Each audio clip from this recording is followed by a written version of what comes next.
In the beginning, God created the heavens and the earth. And the earth was formless and empty, and darkness was over the surface of the deep, and the Spirit of God was hovering over the waters. Then God said, "Let there be light," and there was light. And God saw that the light was good, and God separated the light from the darkness. And God called the light day, and the darkness he called night. And there was evening, and there was morning the first day. Then God said, "Let there be a vault between the waters to separate water from water." So God made the vault and separated the water under the vault from the water above it. And it was so. God called the vault sky. And there was evening, and there was morning the second day. Then God said, "Let the water under the sky be gathered to one place, and let dry ground appear." And it was so. God called the dry ground land, and the gathered waters he called seas. And God saw that it was good. Then God said, "Let the land produce vegetation, seed-bearing plants and trees on the land that bear fruit with seed in it, according to their kinds." And it was so. The land produced vegetation, plants bearing seed according to their kinds, and trees bearing fruit with seed in it according to their kinds. And God saw that it was good. And there was evening, and there was morning the third day. Then God said, "Let there be lights in the vault of the sky to separate the day from the night, and let them serve as signs to mark sacred times, and days and years. And let them be lights in the vault of the sky to give light on the earth." And it was so. God made two great lights, the greater light to govern the day, and the lesser light to govern the night. He also made the stars. God set them in the vault of the sky to give light on the earth, to govern the day and the night, and to separate light from darkness. And God saw that it was good. And there was evening, and there was morning the fourth day. Then God said, "Let the water teem with living creatures, and let birds fly above the earth across the vault of the sky." So God created the great sea creatures and every living thing with which the water teems, and that moves about in it, according to their kinds, and every winged bird according to its kind. And God saw that it was good. God blessed them and said, "Be fruitful and multiply and fill the water in the seas, and let the birds multiply on the earth." And there was evening, and there was morning the fifth day. Then God said, "Let the land produce living creatures according to their kinds, the livestock, the creatures that move along the ground, and the wild animals, each according to its kind." And it was so. God made the wild animals according to their kinds, the livestock according to their kinds, and all the creatures that move along the ground according to their kinds. And God saw that it was good. Then God said, "Let us make mankind in our image, in our likeness, so that they may rule over the fish in the sea and the birds in the sky, over the livestock and all the wild animals, and over all the creatures that move along the ground." So God created mankind in his own image. In the image of God he created them. Male and female he created them. God blessed them and said to them, "Be fruitful and multiply. Fill the earth and subdue it. Rule over the fish in the sea and the birds in the sky and over every living creature that moves on the ground." Then God said, "I give you every seed-bearing plant on the face of the whole earth and every tree that has fruit with seed in it. They will be yours for food. And to all the beasts of the earth and all the birds in the sky and all the creatures that move along the ground, everything that has the breath of life in it, I give every green plant for food." And it was so. God saw all that he had made, and it was very good. And there was evening, and there was morning the sixth day. Thus the heavens and the earth were completed in all their vast array. By the seventh day God had finished the work he had been doing. So on the seventh day he rested from all his work. Then God blessed the seventh day and made it holy, because on it he rested from all the work of creating that he had done. This is the account of the heavens and the earth when they were created, when the Lord God made the earth and the heavens. Now no shrub had yet appeared on the earth, and the name of the first is Pishon. It winds through the entire land of Havilah, where there is gold. The gold of that land, but streams came up from the earth and watered the whole surface of the ground. The name of the second river. Then the Lord God formed man from the dust of the ground and breathed into his. The name of the third river is Tigris. It runs along the east side of Assyria. Now the Lord God had planted a garden in the east. The Lord God took the man and put him in the Garden of Eden to work it.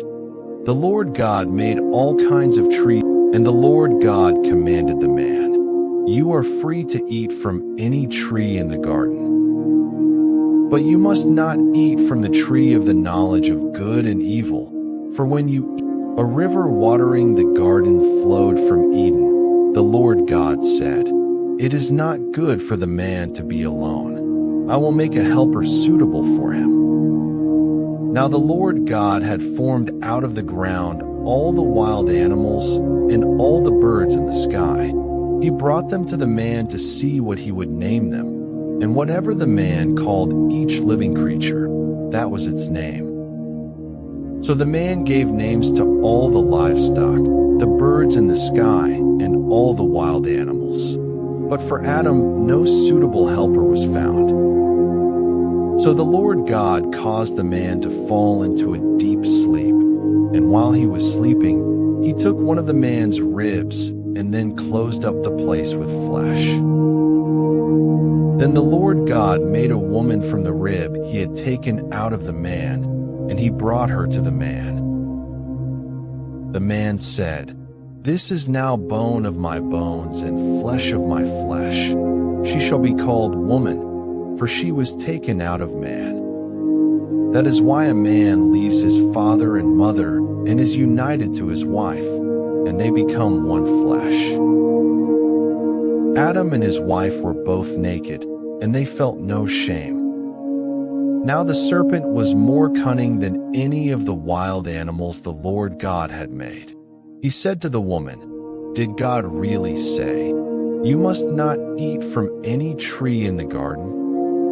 The woman said to the serpent, "We may eat fruit from the trees in the garden.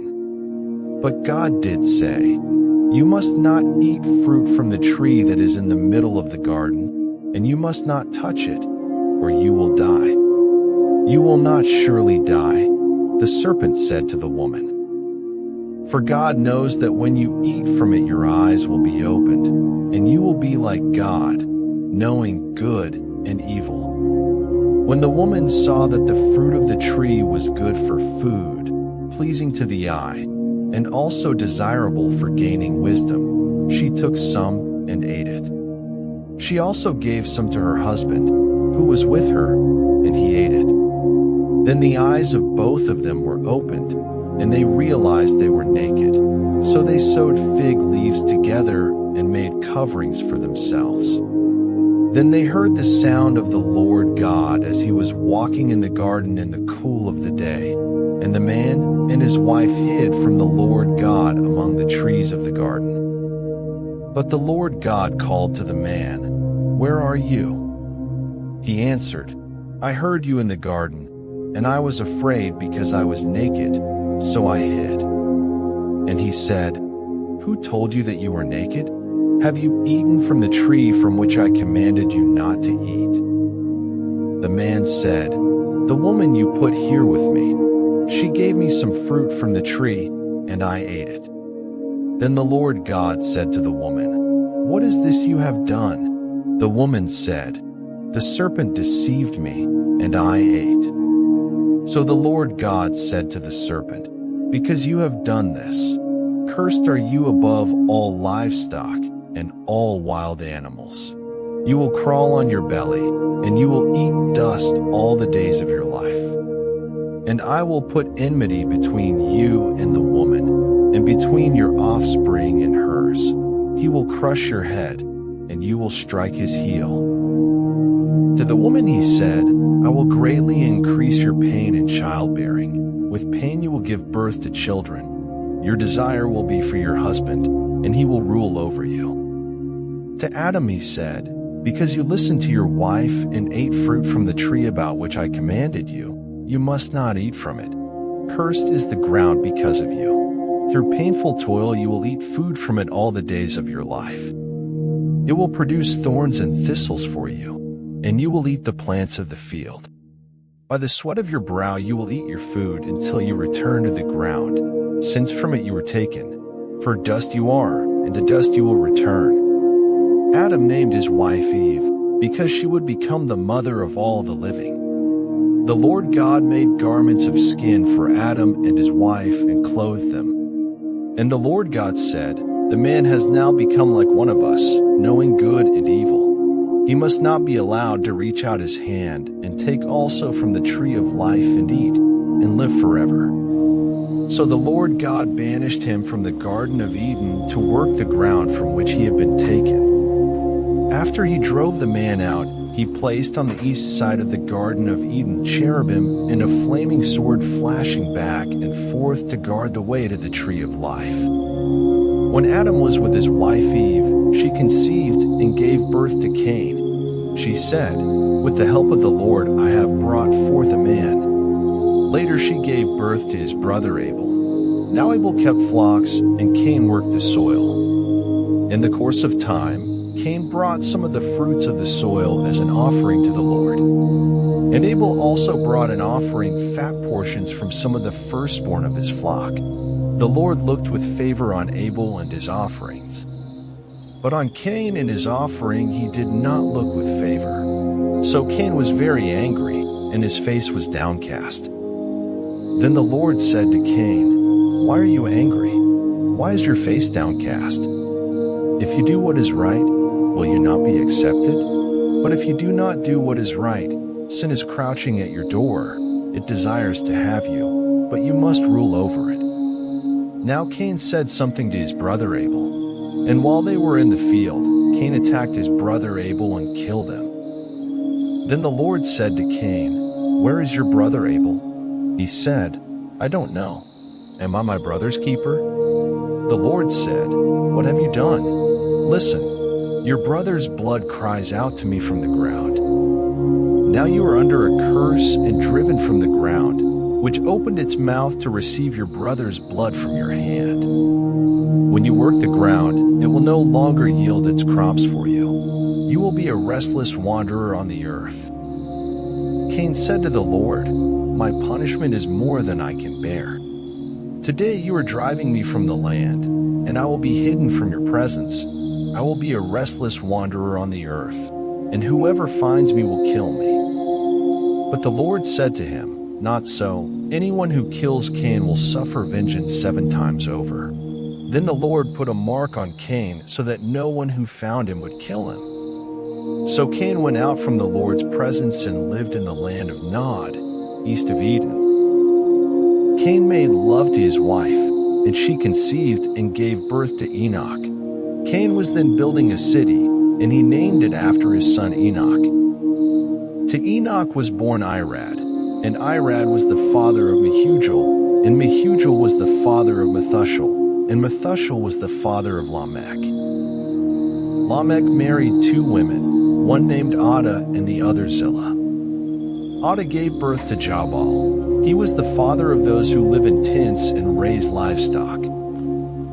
His brother's name was Jubal. He was the father of all who play stringed instruments and pipes. Zillah also had a son, Tubal-Cain, who forged all kinds of tools out of bronze and iron. Tubal-Cain's sister was Naamah. Lamech said to his wives, Ada and Zillah, "Listen to me, wives of Lamech, hear my words. I have killed a man for wounding me, a young man for injuring me. If Cain is avenged 7 times, then Lamech 77 times." Adam made love to his wife again, and she gave birth to a son and named him Seth, saying, "God has granted me another child in place of Abel, since Cain killed him." Seth also had a son, and he named him Enosh. At that time, people began to call on the name of the Lord. This is the written account of Adam's family line. When God created mankind, he made them in the likeness of God. He created them male and female and blessed them. And when they were created, he called them mankind. When Adam had lived 130 years, he had a son in his own likeness, in his own image, and he named him Seth. After Seth was born, Adam lived 800 years and had other sons and daughters.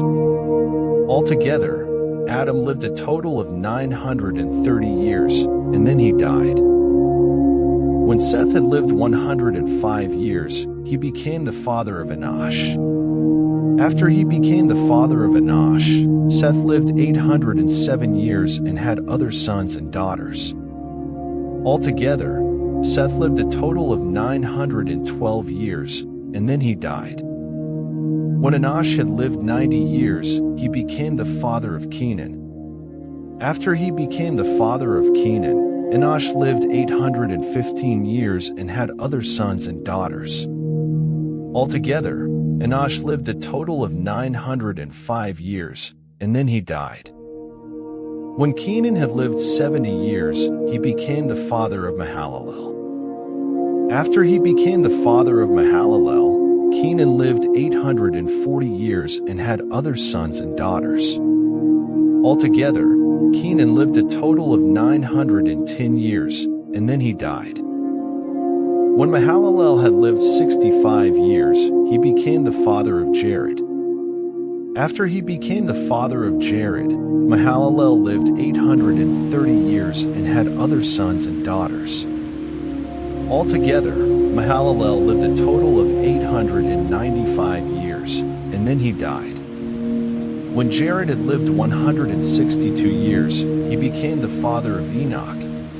After he became the father of Enoch, Jared lived 800 years and had other sons and daughters. Altogether, Jared lived a total of 962 years, and then he died. When Enoch had lived 65 years, he became the father of Methuselah. After he became the father of Methuselah, Enoch walked faithfully with God 300 years and had other sons and daughters.